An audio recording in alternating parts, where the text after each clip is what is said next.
Great, so welcome everyone. Yes, and thank you, Caitlin. So for today's session, we thought it would be kind of helpful to think a little bit about some of the things that people aren't necessarily as aware of, or maybe don't tend to use as much in Scratch. The idea is that we're kind of just going to introduce some sort of new and slightly different things that hopefully you may not have seen before. There may be some things that you have seen before, and hopefully you'll have an opportunity to share some of your own ideas as well. So I thought that we could do that by taking a look at what I think are my sort of like favorite underused features in Scratch, things that I like to use a lot with children, and things that not everyone is always aware of.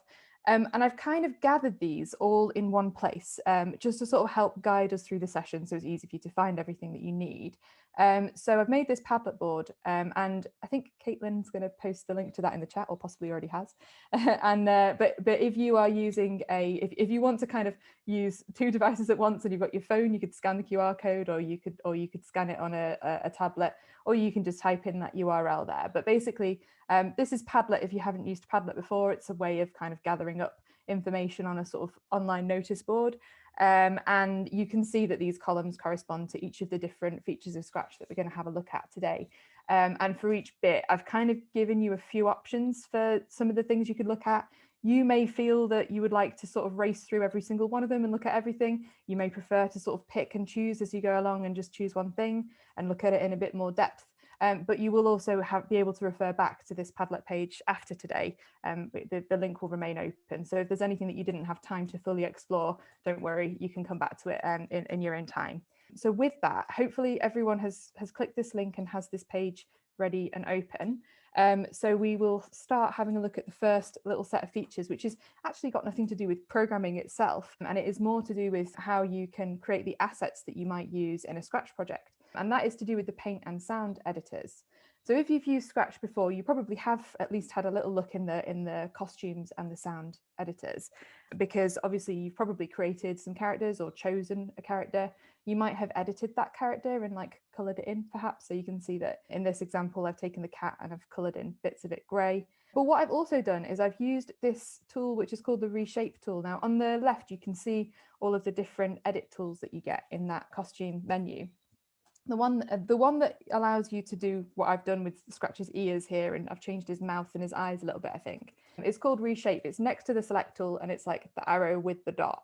And it allows you to kind of bend the lines and sort of pull things in different directions. It can be quite a fun way of customizing your project, especially if you want children to have a little bit of scope to make their own mark on something and have something that's really unique, but you don't necessarily want to spend the whole session designing the characters. It can be quite a nice compromise between making something completely new and then just choosing one from the list. Because I often find if I ask children to, for example, choose a character to make an animation with, a lot of children will choose from the same few characters, and it can kind of make the projects look a little bit similar.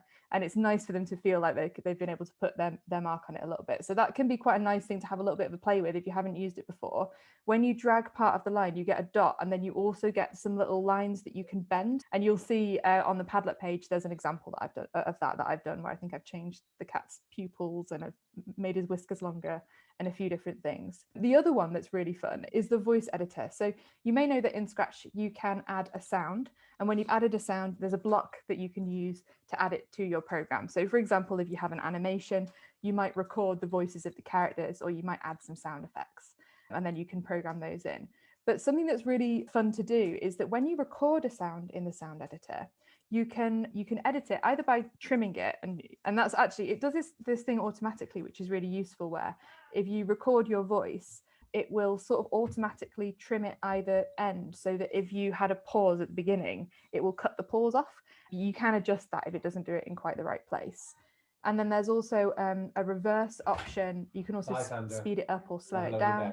And there's a robot button that allows you to make yourself sound like a robot. So that's also really good fun. And reversing your voice is really strange. What I had a go at doing last time I played with this was trying to say something backwards and then play it in reverse, which is a bit of a Twin Peaks sort of moment. I had quite a lot of fun with that, so feel free to give that a go. And basically, for this activity and for the kind of coming activities, what I want to do is just give you a little bit of a chance to play with things, but then also give you the option to come back and ask questions if you would like to. So what I'm actually going to do in a moment is I'm going to stop sharing. and I'm going to turn off my my camera and my microphone, and I'm just going to give you about 5 minutes or so to explore those tools, but I will still be here. So if you have questions or if issues come up, then you can either just unmute yourself and ask the question out loud, or you can type in the chat, and I'll get to it straight away. Anyone who is watching the recorded version of this session can just pause now and go and have a little bit of a go.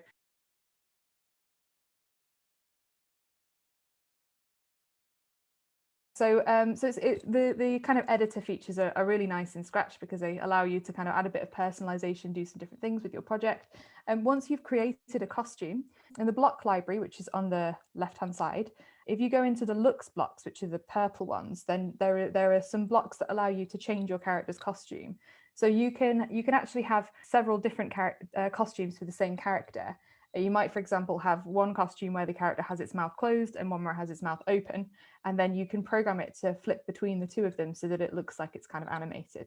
And then similarly with sound, you can add your sound blocks in a sort of sequence so that your character says one thing and then says another thing and then says another thing. If you do that, the thing to be aware of is that you may have noticed if you recorded your voice, it will automatically save that recording as just recording one. So it's quite hard to tell when you're programming which recording says which thing.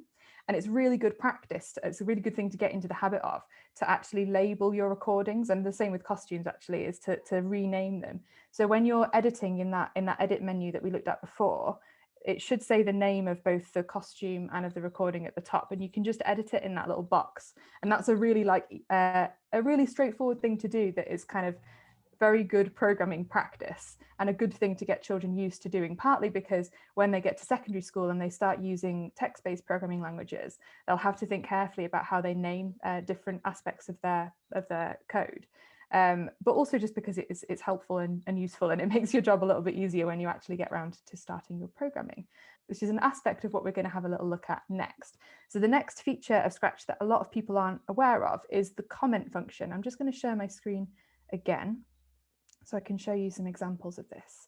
So in Scratch, any block that you create, you can right click on. So anytime you drag an instruction into that scripting area, you can right click on that block and you get this little sticky note, and then you can write something in it.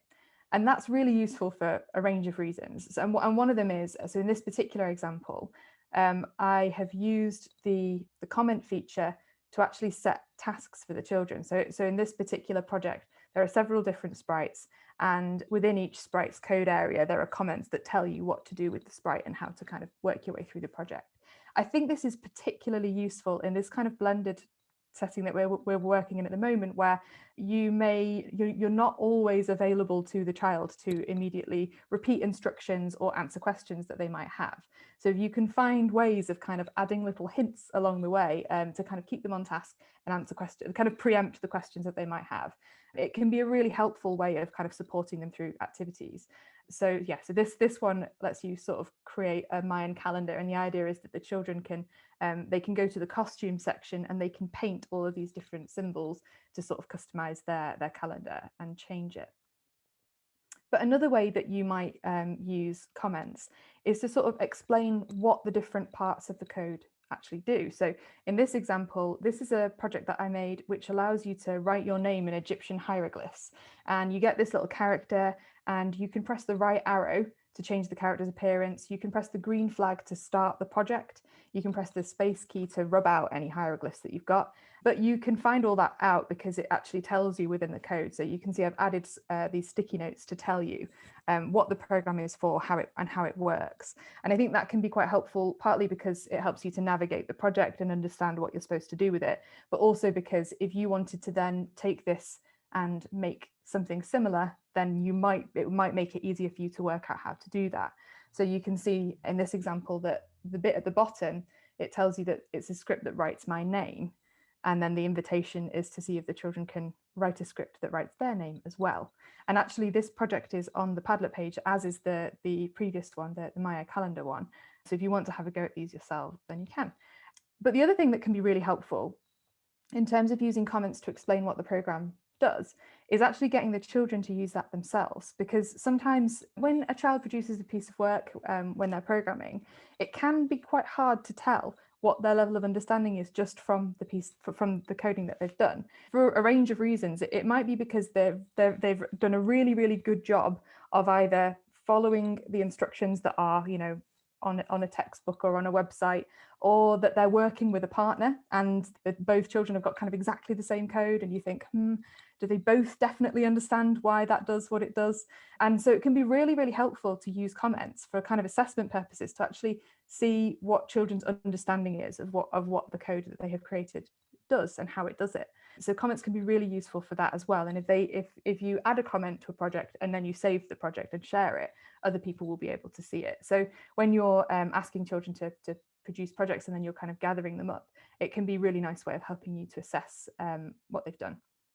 So as I said, so in the next column of the Padlet page, there are these two projects, both of which you can have a go at. And the tasks associated with them are within the comments, so you can kind of see what you're supposed to do. But the thing to note is that with this second one, because you have to write your name in hieroglyphs, you actually kind of need to know what your name is in hieroglyphs first, or at least the first few, because maybe we won't spend that long on it, but just so that you can have a little go.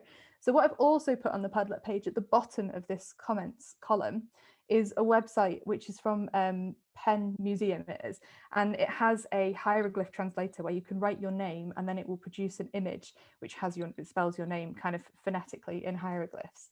So then from looking at those images and trying to figure out what they might be, and it can be tricky with some of them because some of them are like multiple types of bird and things like that. But from looking at those hieroglyphs, hopefully you can figure out some of the letters of your name.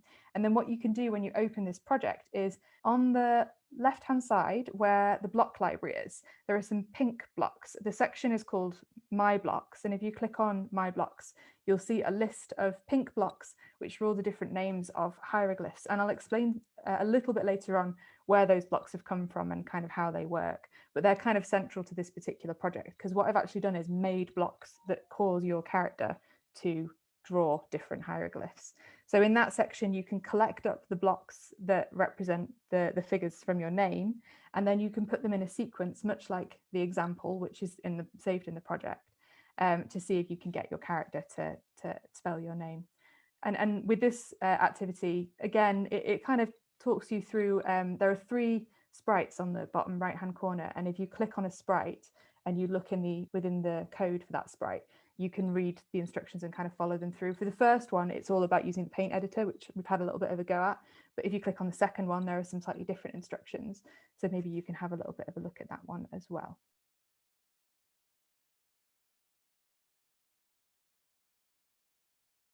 Okay, how did you get on with those ones? Did anyone have any questions about either of the projects?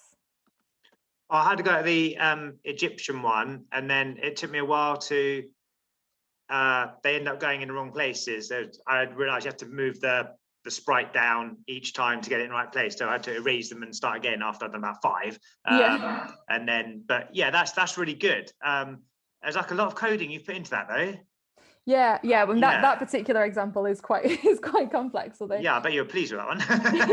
it was very satisfying. Yeah, I don't know if you spotted them, but all of the definitions for the different hieroglyph blocks are like kind of hidden at the bottom of the project. So if you like go to the bottom, you can see there's this big long list.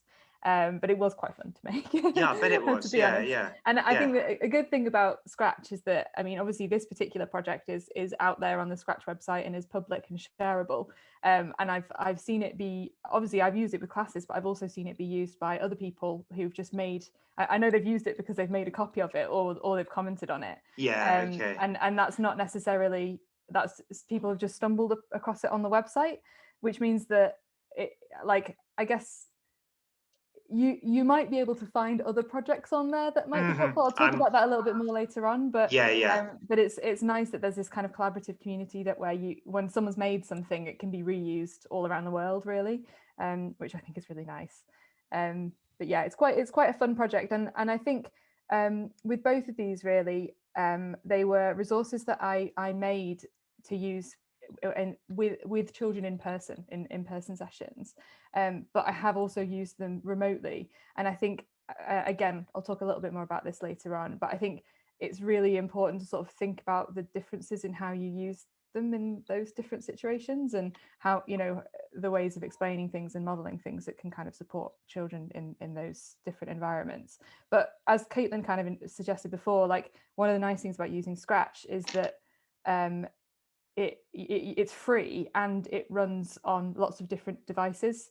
So you can even use Scratch on a phone, or you can use it on a tablet. It's smaller and a little bit more fiddly, but it does work. And so it's actually a really nice option for in situations where we're not necessarily all in school. As well as the fact that because it's online, you can save it and share it online, so you can kind of collaborate in that way. Yeah, so that's comments. So as I say, a really handy feature that not everybody uses or is aware of, and it can be helpful for teachers to add comments, but it can be helpful for pupils to add comments as well. And then the next feature this is really a collection of features rather than just being one feature. But if you have a look at the code section on the left-hand side, there's all the different types of blocks, and they're all categorized by things like motion or looks or sound. But at the bottom, there's also that symbol with the little like blocks and then a plus, and that allows you to add what they call them extension blocks, but it's basically like new sets of blocks that do slightly different things and that you can use to kind of experiment with other kinds of features. And actually one of them we've used already today. We've used the pen extension for the projects, both of the previous two projects, because they both involved getting your characters to draw things on the background. So that's what the pen does. You can make it, those two projects both use the stamp function, where it stamps an entire shape. But you can also do a kind of line drawing thing. Those of you I don't know if anyone's seen Logo before, but Logo is kind of like an old school programming tool that a lot of people were using before Scratch was created. And it was kind of, it's a really nice visual way of introducing both programming concepts and also quite a lot of mathematical concepts, because as you probably noticed with the previous two activities, there was a lot about angles in the Mayan calendar one, and there was a lot about X and Y coordinates in the Egyptians one, in terms of putting your character in a particular position and getting it to move in a particular way. So the pen can actually be, although it's often used for things that are kind of like art related from a topic point of view, it can actually be a really great way into maths, and that's one way that we've used it quite extensively at the CLC. So that's the pen option, but there are loads of other ones as well. And I'm going to show you some projects that make some use of some of these different extension blocks for you to have a little bit of a play with yourself. Talked about the pen one as well. This, by the way, is a collection of my projects on my Scratch page that use the pen.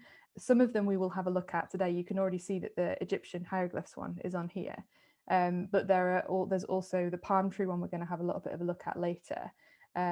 Drawing a terrace of houses is a good example of how you can use that kind of like geometric mathematical side of the pen tool. The next one though is the video motion tool. This one it basically switches on your camera, and then the background of the project just becomes like, it pulls what your camera can see into the background of the project.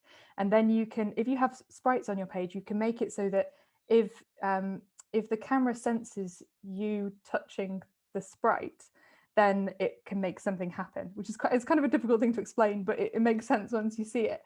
And if you want to have a go at this one, it's on the Padlet page. It's actually the one on the right hand side here with several of my face, which was just the first thing that I had at my disposal when I was trying to make lots of different sounds that would be associated with different objects. So I've recorded myself making different noises, and the tricky thing about this is that if you touch them at all, then they go off, which means if you've got your laptop on your knee and it's wobbling slightly, you'll just find that all of them play at the same time. But you can have fun trying to keep really still and seeing if you can kind of touch the different objects and hear what different sounds they make.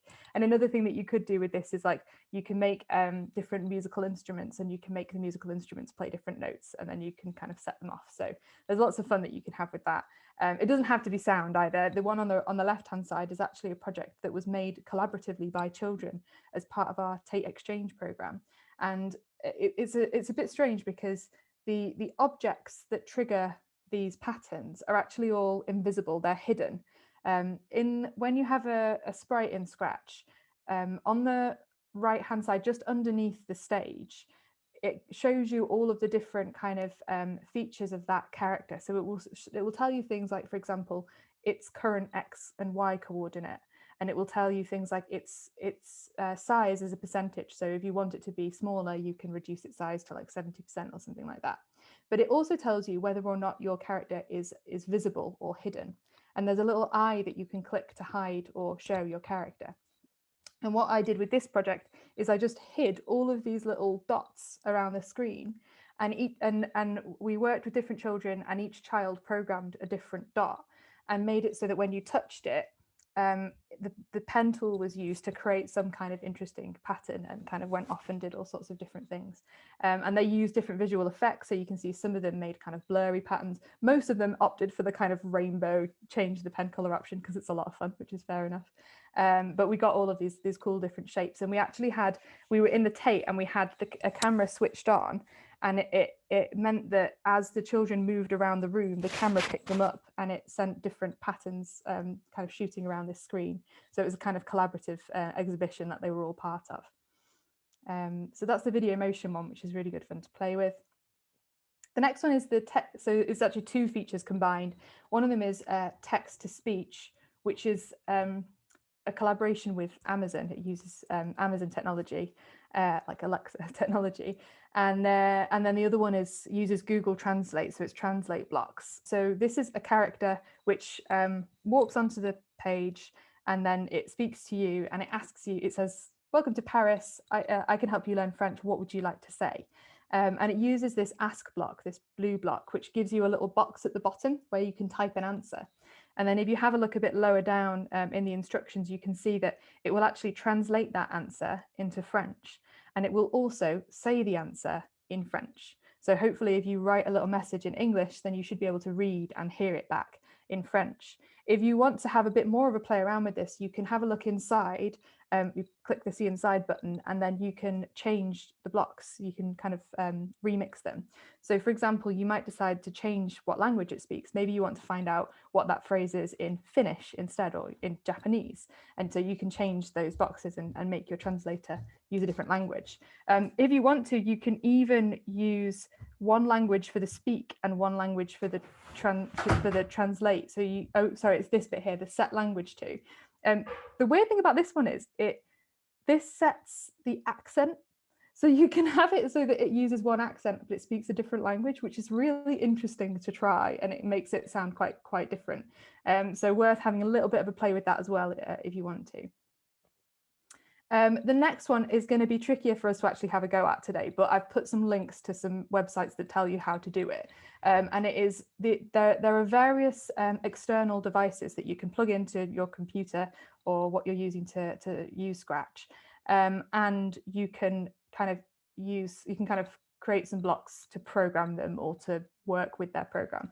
So the first one is the Makey Makey, and if you've not used a Makey Makey before, it's basically like it's essentially like a very simple opened up keyboard, but instead of pressing a button to make things happen, you have to complete a circuit. And it's actually a really lovely piece of kit for doing science experiments, because you can do things like you can wire up a set of bananas to different keys, and then you can have it so that when you touch a banana, maybe it's the same as pressing the L key, for example, and then maybe it plays a sound, and you could like make a banana keyboard.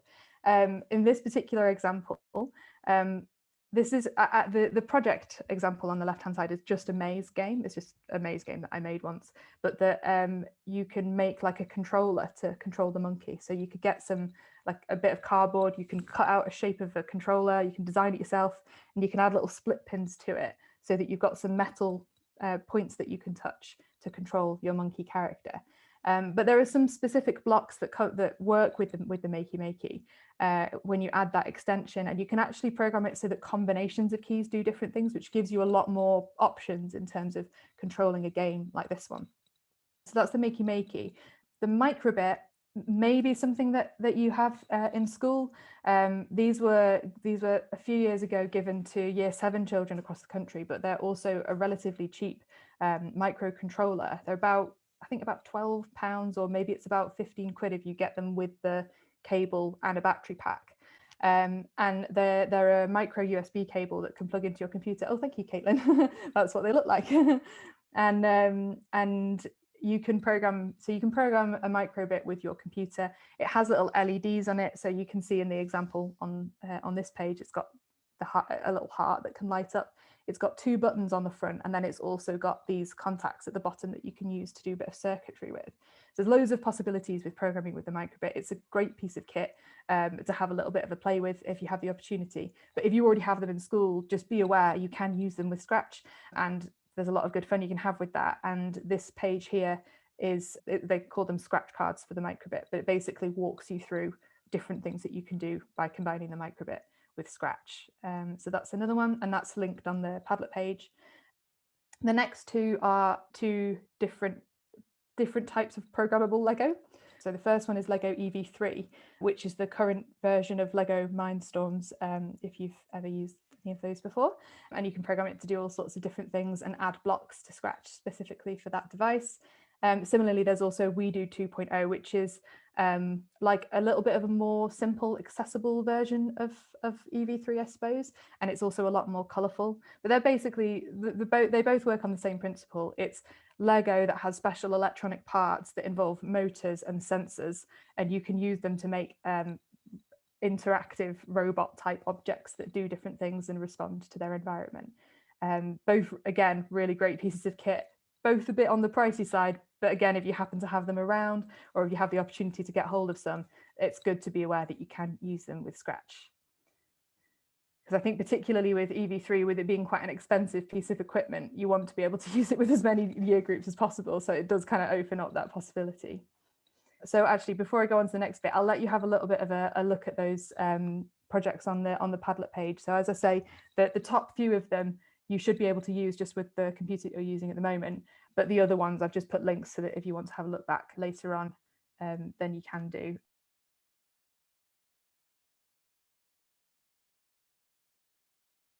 Now, I don't know if any of you are logged into a Scratch account and have been logged into a Scratch account while you've been doing what we've done so far. If you have a Scratch account, I would suggest that you do log in, just because it makes it easier for you to save stuff that you do today. And when you're logged into your account, if you open up somebody else's project in Scratch, you get a little green button at the top that says remix and has like a little spiral on it. And if you click that button, it basically just makes a copy of the project, the other person's project, and saves it within your work folder. And there are a few different ways that might be useful. I mean, one of the ways is simply that you might find a project that you find useful and you might want to pinch it and use it with your pupils, but it might also be quite a helpful thing for your pupils as well.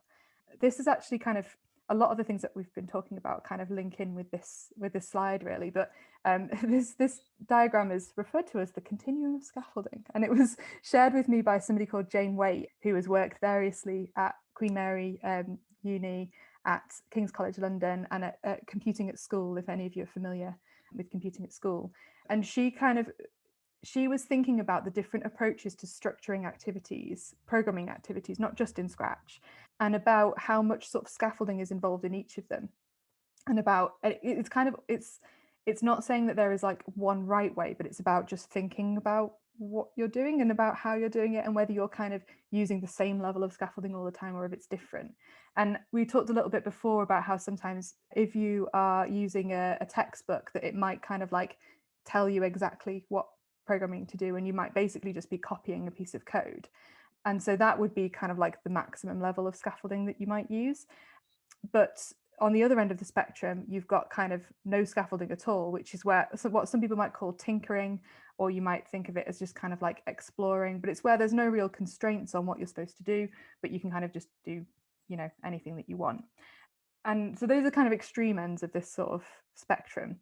But between that, there are a lot of other options. And I think sometimes it can kind of feel like you either have to very carefully scaffold or you keep things very open. But in fact, you can often have like a little bit more of a blend. And Jane has different terms that she uses to describe these things. So one of them is like targeted tasks, and we're actually going to have a go at least one of these a little bit later on. But that's basically where there's quite a single, fairly simple aim that you have to complete in the project, and it's not necessarily that creative, it's not that open-ended.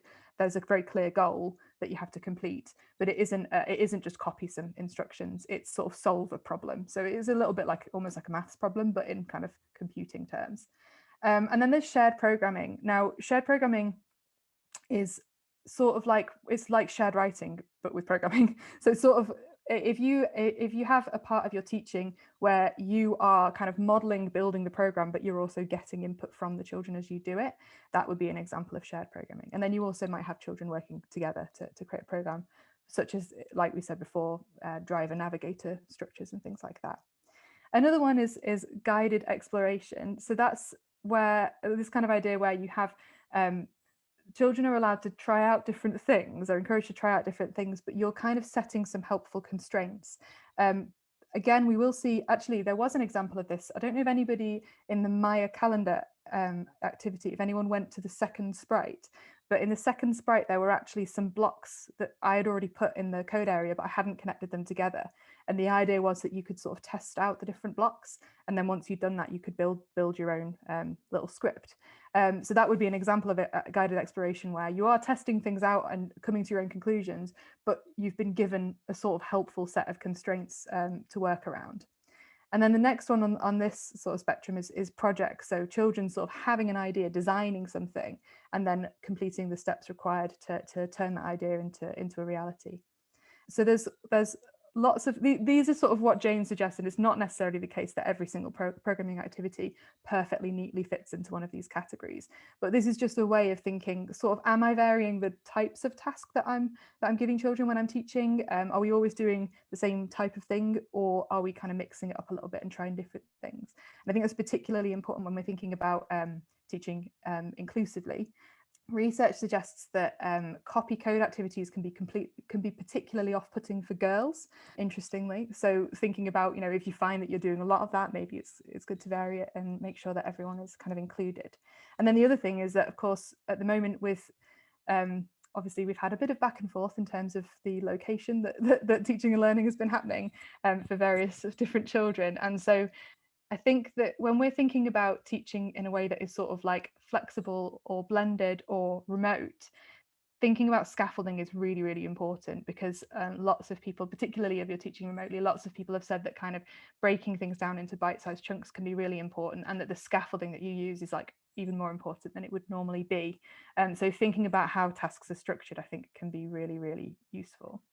So on that note, so actually this is a debugging activity, and this, in terms of this this chart here, would be described as a targeted task, because this is a project where I have made a project, and it's something that I'm going to ask you to have a go at remixing.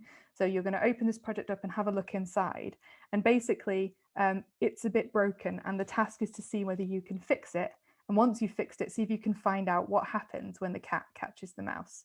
So so in the remixing column, I think this is option 1, you can give it a click and open it up. And if you press C inside, you'll see that all of the instructions that make this cat work should be there.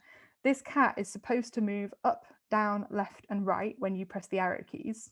In order to get this activity working properly, make sure that you click the green flag before you start, because there are certain programs within the project that won't run until you've clicked the green flag. So you click the green flag, try and get the cat to catch the mouse. Probably will notice it doesn't work. See whether you can fix the cat's code so that the cat can indeed catch the mouse. So that is the first little activity in this section. And then the other 2 activities are both kind of similar types. So they're both about using templates, not so much for a kind of targeted task with a specific goal, but for a more open-ended project where there might be a lot of possibilities. And so we've talked a little bit already about how it can be really difficult to have a kind of like creative task for children where they have a lot of choice about what they do, but where they've been given enough of a guide rail that they kind of know what kind of blocks to use and where to go with the challenge. So these 2 projects are both templates that you can use to make an animation. One of them would be an animation about India, and one of them would be an animation about the Vikings. But I've already done a little bit of the legwork to sort of get this project working for you. So what I've done is, in these 2 template projects, I've made several backdrops that I've added in, and I have named each of those backdrops so that they're so that you can kind of guess what they will look like before you've seen them. And I think I've put a sprite there, and I've actually given the sprite some instructions to get you started so that you can sort of see what's possible. The way that this sort of type of animation is designed to work is the task is for the children to make a documentary about either of these topics. And so each time you want to talk about an aspect of it, you can program the backdrop to change, you can program the character to move into a new position, and you can program the character to say something. So you can see that, for example, here I've set my backdrop to a map of India, and I've programmed my cat to say India is a large country in the south of Asia. I think that in this one, I've programmed the cat to say the Vikings traveled from Scandinavia in their longboats, and put a picture of the boats in the background. So you should find that when you open up either of these two projects, you've got a little bit of a starter script to get you going. And I think I've also put some blocks that are not attached to that script just in the space below. For you can change the numbers or the words that are in those blocks. And for the backdrop, you can select from a drop-down menu to choose what backdrop you want to do next. And hopefully that can kind of show you how you might be able to sort of get started with the project, but then you could kind of take it as far as you wanted to. And there are lots of different lots of different ways that you could extend the animation, and different directions that you could go in with what you add to it. You could even use some of the things that we've talked about before. So you could, for example, have it so that rather than just saying things as speech, you could get your character to do text to speech and say things out loud if you wanted to. You could record your voice, and you could include that in your animation. So there's lots of possibilities, but the blocks that are there will hopefully sort of get you started. So as I said before, this section is on the Padlet page. It's the remixing section, and there are a series of example projects for you to play with. You might just have a go at one of them. You might try and have a little play around with all of them. You might do one now and come back to it later. It's entirely up to you, but I'll just give you about 5 minutes or so to have a little play with that. Okay.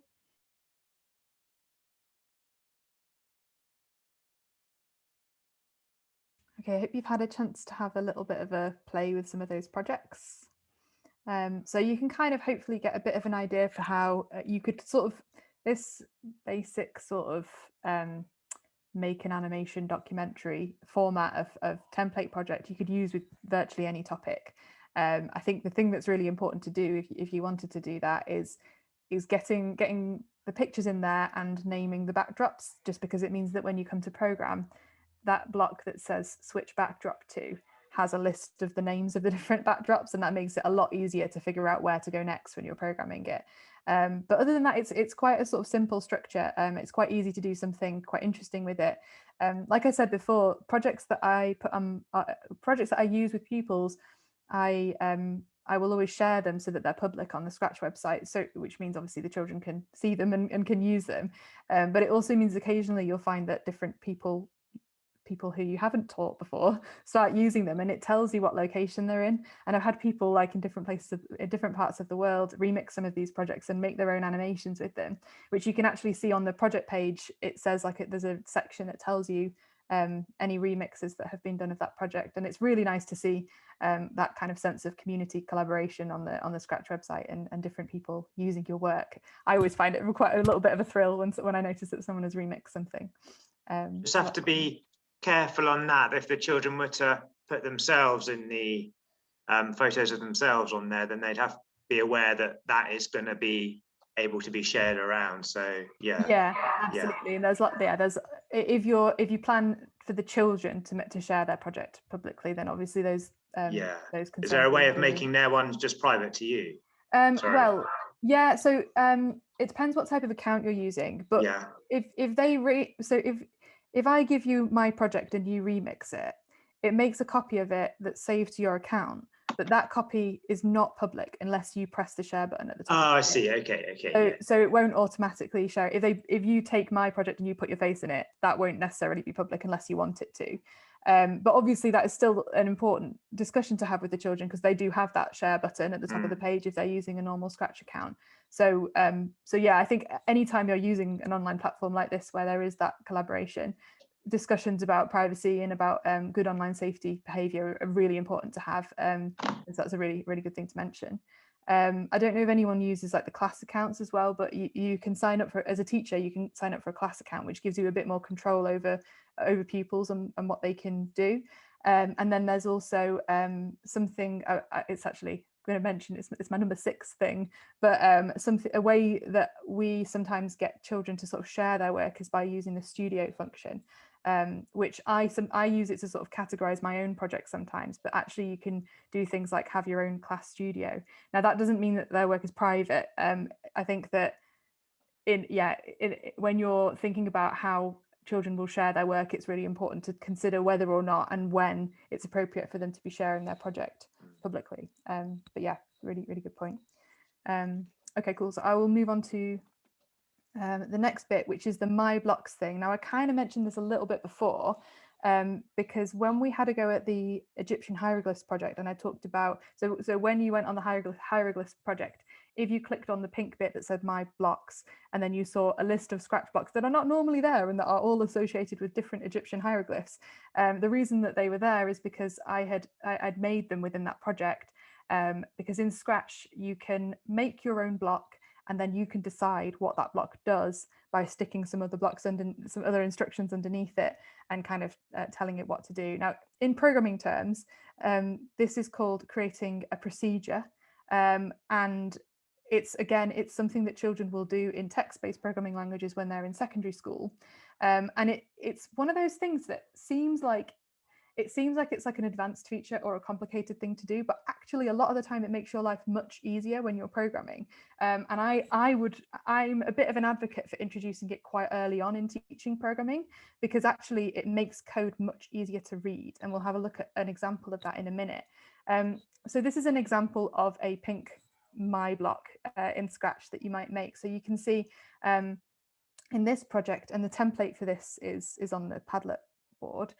In this project, you start off with this strawberry, but the idea is that you program it to do different things like stamp, which makes a copy of itself on the backdrop, change color, or turn.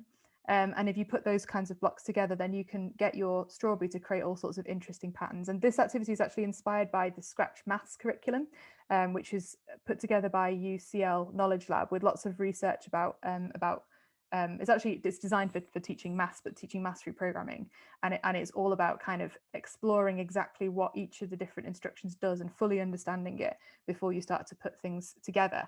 So in this example, I've put some blocks together, and I've found that if I repeat those instructions 12 times, my strawberry gets to go all the way around and go back to the start.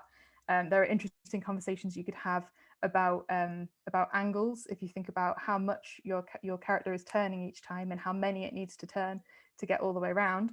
But that's for the maths forum.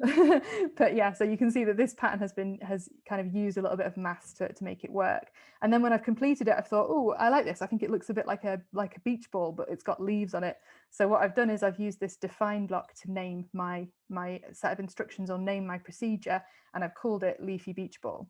And what that means is that if I then go to the more blocks section in Scratch, a brand new pink block should be there, and that pink block is called Leafy Beach Ball. And if I click on it, I'll get this pattern, because I've just taught Scratch that whenever I say Leafy Beach Ball, I want it to follow this procedure. So that's what the more blocks function does.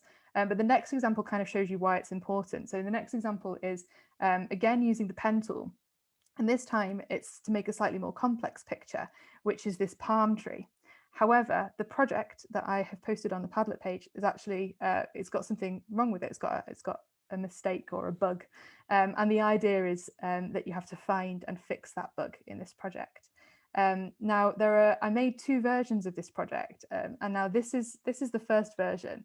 So this version has all of the instructions that create this scene just in a perfectly like linear straight line from top to bottom of the page. It does this, then it does this, then it does this, then it does this. And you can see that all of these blocks in this long list make up the instructions that do different parts of this picture. So they make the sky, the blue sky, they make the sun, they make the sand dunes, and then the different parts of the tree itself. But they're all in this big long line. So if you wanted to, you could probably look through really, really, really carefully, and eventually you might be able to find the one instruction block that is causing the palm tree in this picture to go wrong and to be drawn sideways instead of going up. But it would be really difficult because you'd basically have to read all of the instructions one after the other, and that would be quite confusing. So the second version of the same project has exactly the same instructions, and it follows them in exactly the same order. But the difference is that I've used that myblocks function to break the instructions down into a series of different procedures, so that you can see that there is a procedure that resets the project. There is a procedure that draws the sky, and these are the blocks that make it work. There's a procedure that draws the sun, and the sand dunes, the trunk, the leaves, the big leaves, the little leaves, and then also hides the pen so that the pencil becomes invisible at the end when it finishes the drawing. So it's exactly the same. It does exactly the same thing, and it follows the instructions in the same order. It produces the same result. It's just a much better organized and much clearer project. So hopefully that kind of shows how those more My Blocks can be useful. And the aim with this one is just to open up the project and see if you can find the mistake and see if you can fix it. So those are two fairly quick ones, those two. I'll again give you a few minutes to have a little bit of a go at those, but maybe it will just be about 3 minutes or so this time so that we have a bit of time just to finish off after we've come back.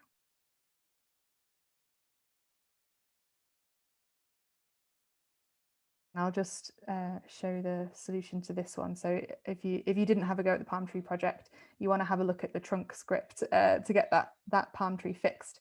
And you want to have a look at the point in direction block, because that's the one that determines whether the pen starts drawing upwards or drawing left or right or down. So something to have a little bit of a look back at. And any time you want to change part of this project, you can just find the right pink block and then have a look at the definition. Okay, yeah, so it kind of shows you how you can kind of use a bit of a template and have a bit of a kind of targeted task. But then also I think making your own blocks can be really useful, because it kind of gets children, it actually makes it possible to produce programs that do conceptually like fairly complex things, but are still readable. So if you give part of your program a name, it means that if you then put that part of the program in, for example, a repeat loop, something that could become quite complicated and confusing actually becomes a little bit easier to understand. So really useful feature. And then the last thing that I wanted to mention to you, which I will just share my screen again now so I can show you. So yeah, so the last feature I wanted to mention was studios. I kind of mentioned these before, but this particular example is all of the projects that have something to do with the pen tool, basically, that I've used with different pupils over the years. I kind of gather up in this studio that I call Scratch Art. But studios can also be used to gather up pupil work. When you're in your, it's called My Stuff, the page in Scratch. And when you're in that page, you can make a project or you can make a studio. And when you make a studio, you can decide whether only you can add to it or if other people can too. And so you can use it as like a prompt. So you might have a theme for the week, and you might say that maybe the theme is trees, and then you can invite pupils to add something to this studio that has something to do with trees.